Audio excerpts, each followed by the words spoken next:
Alright, what's up guys? teamknl here, Kai, giving you a Duel video on Dueling Network, and today I'm going to be playing a, what's it called? The tour guide AgentofTourFection is what I'm calling it right now. But pretty much the ideal thing is to, use the Jin releaser as a ritual tribute for Herald in order to lock down your opponent even more. Like, pretty much if the Jin releaser of rituals is used as a ritual monster, then as long as the ritual monster that was special summoned remains face up on the field, your opponent cannot special summon. So combine that with a Herald's instant already great protection effect, then you can pretty much see how it can seal the game. And then I just use Agent as a attack power, pretty much, since Hyperions and Christias can be extremely annoying. And you can win with Agents without having to use Herald at all, so I mean, that's just it. So currently, I opened pretty badly. Like, all I have is all I can do is set the Jin releasers, and we're going to be playing against heroes. And the thing about heroes is once you get a Herald out, successfully resolve a Herald summon with the Jin when you use the Jin. I'm just going to call it the Jin from now on because it's the only Jin in the deck.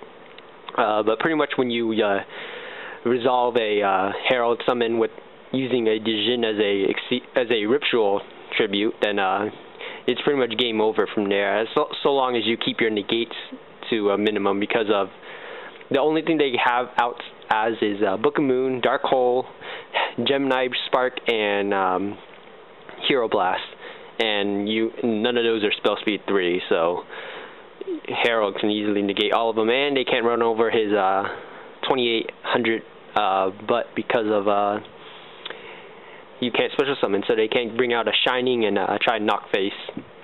So he attacks into the Jin and makes him lose 200, and he's currently reading the text right now, but I don't realize this, so I'm just trying to remind him, hey, minus 200, and so he's going to say that he's reading the effect, and blah blah blah. And so yeah, pretty much this deck has been working out so far for me. I do draw dead hands like I did just now, but it happens with every deck, especially with decks that you have cards that work better when you want to mill them or send them to the graveyard or special summon them from the deck, such as in this case, you would special summon Tour Guide off the Jin off Tour Guide. But the Jin still does work when you get it in the hand, because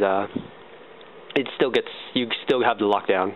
And I don't quite understand why he Gemini Sparked. I don't understand that. I guess he wanted to just draw cards so that he could set and protect himself or something, try and get a warning. I'm not too sure, but I guess he didn't want to just succeed and beat it down next turn or whatever. So I mean, it's whatever. But he sets a card, and then he's gonna pass turn, and after a little thinking, of course. But so yeah, the deck has a pretty awesome lockdown, as I just told you, but I haven't played it against too much. I've been testing it like against random jank on DN, because I don't play anyone good on DN, unfortunately. But pretty much just so far, it seems like statistically, it just seems like it would have a really good matchup against all the top decks. Though Dark World is going to be quite annoying. Graphas are pretty annoying. Graphas are always annoying, and I somehow managed to draw into Manju. Like, the thing with this deck is that with agents, like how okay, so right here, well, let me just explain this first. Right here, I want my play to go off because I want to successfully resolve a Herald. So I heavy, and then I'm going to summon Manju, add the Herald, and ritual summon it. So I want Herald to resolve as early as possible so that his outs are minimalized. But pretty much the thing with agents, the thing that I don't like about agents is if they open with their ideal hand, they are godlike. But if they open subpar with like nothing good in hand, then pretty much they are screwed out of whatever they want, because they won't be able to do anything, because you'll just be beating them down if they draw like Hyperion and Archlord Christia with nothing in hand. So I mean, that's just the thing about agents. You have to draw an ideal hand. So the thing with this is,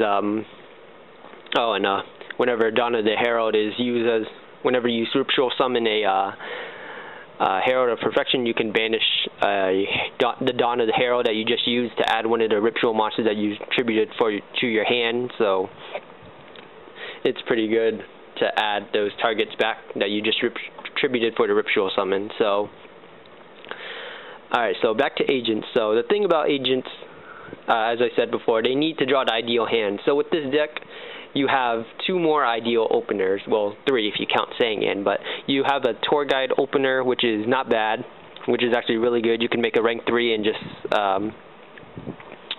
whatnot. And right here, I'm just preparing to tell him he can't special summon because he's looking through his extra deck quite a lot and whatnot. So I don't know, but regardless, pretty much with this deck you also can draw Manju or Senju, so that's a +1. Like, there's a lot of +1s with this deck. The only downfall is Thunder King Ryo, which if they successfully get a Thunder King Ryo on the field, it's kind of hard to get rid of, but I can stall him out eventually because the Jin does have a 2000 defense body, so I mean, she can hold off the Thunder King Ryos for quite a while, at least until they tribute summon for something ridiculous or whatever and get rid of her, or exceed or whatever. But pretty much Thunder King Ryo can stop the deck. It's just a little awkward, I guess, would be the best way to put it. But so he attacks Manju, I lose 500 life points, and right here if I don't draw anything, I can always just set the Dijin, and unfortunately I draw another Dijin, so it's quite unfortunate, but that does happen when you play 3 of her. I mean, you're bound to draw her eventually, and draw 3 does happen, so I'm just walling up right now, and I'm planning to potentially negate the Ryo summon. Oh, he activates Hero Blast. So I'm going to negate it by pitching one of my dead Archlord Christias. Opening double Christia really sucks.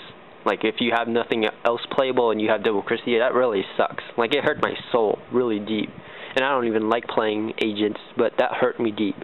Alright, so he tries to activate Miracle Fusion, and I somewhat forget about Herald, and then I remember and I copy pasta that you cannot switch summon while Herald's Perfection is face up on the field. So he's going to question it a little because I didn't word it correctly.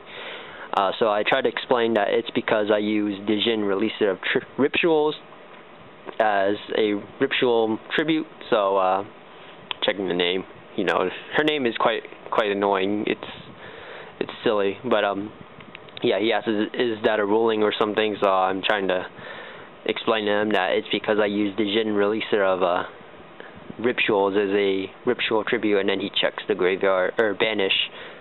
So yeah, and then so pretty much I'm planning to wall up on Ryo, and if I don't draw anything else, I'm going to summon the Jin and exceed into something that can run him over. And then when he activates Ryo's effect, I'm going to negate with Herald. So I mean, I have one more negation, so it does work out in the end. So after he realizes that does not work, he tries to enter his battle phase.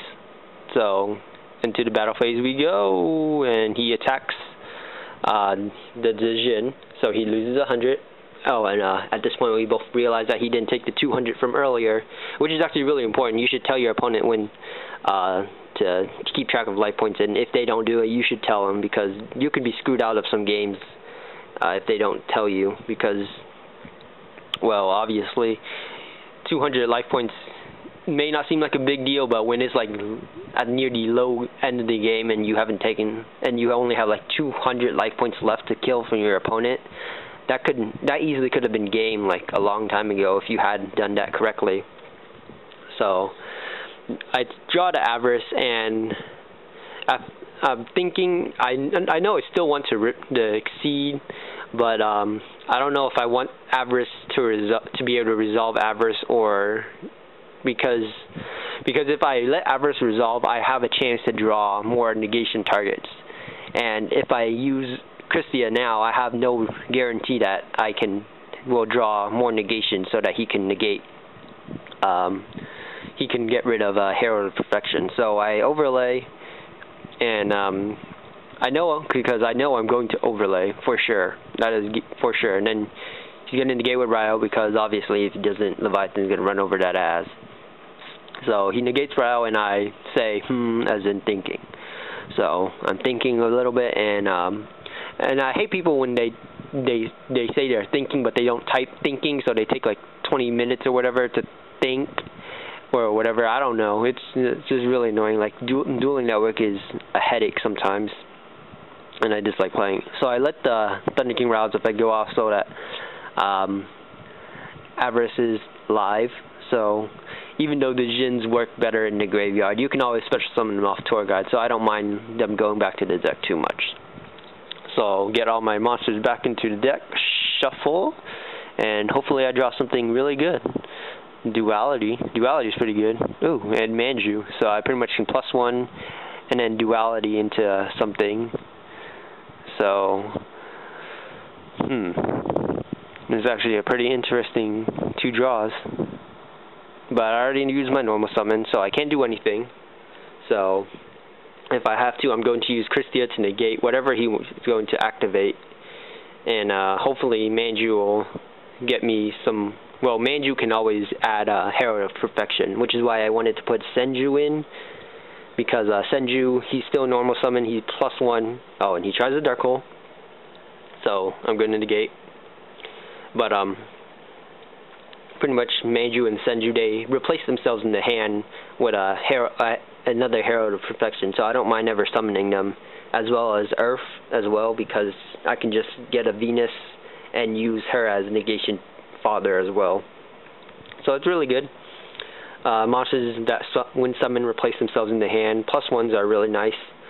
So I draw Honest, which is actually really, really good, because now I can protect Manju for whatever reason, if I need to. So Manju is going to get his effect. I'm going to add a Perfection to Han. So Perfection to Han. So +1s plus an extra negation. Like the thing about hand, once you get 1 Herald on the field, it's normally not necessary to ever get the second Manju, or to put a second Herald on the field. Though I do need to check the ruling if Herald is whatchamacallit. If you can activate Herald multiple times in the same chain, which I don't think you can anymore, but I'm still gonna have to check that out. And so that was a very interesting duality. I could have got Manju to get a guaranteed rank 4, but I want to get Monster Reborn so that just in case he has something, I can always reborn Christia or his Thunder King Ryo. It's always good. Plus, I still have the Honest in hand, so if I don't want to protect Manju, which he summons Neosilius, and he still doesn't have a Gemini Spark, which is a bit interesting, but I decide to just drop Honest just to get rid of the Neosilius so I don't have to deal with another Gemini Spark later. So he takes 1400, and then I don't have to deal with the Gemini Spark now. I'll have to deal with his Hero Blast. And he thinks that Honest is just a one-time effect, but it is until the end phase. Some people don't realize that. But Honest, that's why Honest is ridiculous, because not only can she, I'm pretty sure it's a he, but Honest can only be used on any light monster, which makes him, easily splashable in whatever deck if you're constantly putting light monsters on the field. And then oh my god, he stays until the end phase, so that's really good. It can stall out for a whole battle phase if you really need to. So I managed to draw Senju, which adds another protection fodder back to my hand. And then now I can exceed into a rank 4 and start dealing damage. So rank 4, and to my dismay, I don't have a good standalone monster for in order to start destroying or start dealing damage. So unfortunately, I have to go into Maelstrom, which I need to get rid of the roach. I have not used that thing since ever, and I don't even have a roach that can be used. So in RL, so teammates using that roach, so can't use that roach at all. But it's okay. It's not like anyone really summons level 7s or higher anyways. Agents, plants. But that's really about it. Like, I'm not worried about the Chaos Dragon matchup unless they outspeed me and I draw a terrible hand. That happened once and it was just god-awful. Not to mention he was a bad player. He's a bad Chaos Dragon player where he just puts everything on the field turn 1 and he's like, go, I ain't afraid of Dark Hole. Which he really shouldn't because posts are, but that's a rant for another day. So I'd have to ram into Maelstrom. I could use his effect, but it didn't really matter because I just wanted to deal damage and I wanted to punch Shadows in the face. So it's whatever. And yeah, at this point I'm wishing that he had a Utopia or something, because then I wouldn't have to do that thing where I wouldn't have to lose life points and all that silly stuff from Neosolius. Excuse me, but my throat is hurting really bad right now. But yeah, about Maelstrom, like he's really good in the hero matchup. Like not only can he sit on that 23 like defense, which is ridiculous already. Oh, and I top deck Venus, so I can start dealing even more damage now. And hopefully that isn't anything useful, because if it is, then I can always negate. So I mean, unless it's like a warning or something, then I'll just take extra life to the face. But thankfully, it isn't a solemn warning or a solemn judgment. And damn lag! Don't you just hate that lag? But about Maelstrom, pretty much Maelstrom is like really key in the hero matchup. Like you have no idea. Like not only can they not run over that 23 as pretty much he can just start book-a-mooning all your monsters and destroying them. Like if you book-a-moon a Shining and you Dark Hole, they do not get Shining. I think so. I believe so. I'll have to check that up on that, but if it'll be in the annotations if I do find out if I am wrong. If not, then haha, I'm right. But we all know that not everyone is right sometimes. But so I'm checking the graveyard, see if Christia is live or whatever. And I'm thinking that I may want to draw the Shine Ball, but then I was like, what? Who wants to draw a Shine Ball? So I just go ahead and use its effect to get another Shine Ball on the field. I mean, it's not like I'm going to be doing anything. If I draw like Hyperion or something, I'm going to tribute the Shine Ball for extra bullets. So I mean, it's whatever. So still trying to avoid Gores, even though he has a back row. So just deal as much damage as possible. He loses 300 and then 2,000 to the face, which is actually really annoying. But Gachi with Herald of Perfection is actually pretty ridiculous. Not even Blacklisted Soldier can run over a Herald of Perfection. Like, pretty much, if you want to banish Gachi or whatever, Herald will destroy you, and then Gachi protects himself from being destroyed. So BLS can just attack like once per turn, pretty much. And then after he gets rid of Gachi, then you can bet your ass that he's going to attack Herald. But he has to do it next turn, because if he tries to do it again, then Herald will negate. And I believe this would be game if that is nothing set. If it's a Mirror Force, I'm still going to negate it, and yep, that's game.